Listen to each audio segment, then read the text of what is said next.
आणि आता बातमी आहे एका दुर्घटनेच्या संदर्भातली। नवी मुंबईच्या उल्वे येथे हॉटेलला भीषण आग लागल्याची दुर्घटना घडली। सध्या घटनास्थळी अग्निशमन दल दाखल झालंय, तर आग आटोक्यात आणण्याचे शर्थीचे प्रयत्न सध्या सुरू आहे। या आगीची ही काही दृश्य देखील आपण पाहतोय। नवी मुंबईच्या उल्वे परिसरामध्ये एका हॉटेलला भीषण आग लागल्याची दुर्घटना घडलेली आहे। अग्निशमन विभागाचे जवान सध्या घटनास्थळी दाखल झालेले आहेत।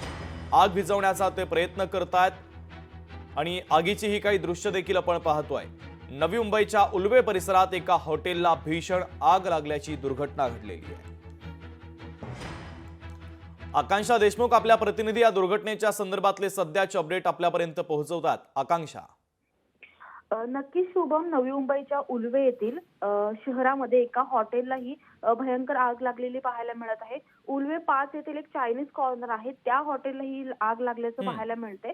आग इतकी भयंकर आहे की आजूबाजूच्या परिसरात सुद्धा आग पसरत चाललेली आहे। मात्र घटनेची माहिती मिळताच जे अग्निशमन दल आहे ते दाखल झालं आणि सध्या आटोक्यात आणण्याचं काम सुरू आहे। मात्र पाहायला गेलं तर हे चायनीजचं हॉटेल असल्यामुळे या ठिकाणी आतमध्ये एकच व्यक्ती आतमध्ये होता। 10 वाजता हे हॉटेल सुरू होतं, त्यामुळे घटनेची जशी माहिती मिळाली, आग लागल्याचं समजलं, त्यानुसार तो व्यक्ती जे हॉटेलमधून बाहेर पडला आणि त्यांनी अग्निशमन दलाला फोन केला। सध्या या आगीवर नियंत्रण मिळवण्याचे काम सध्या तरी सुरू आहे। अगदी आकांक्षा, महत्त्वाचे अपडेट या दुर्घटनेच्या संदर्भातले तू पोहोचवलेले आहेत, तुर्तास धन्यवाद।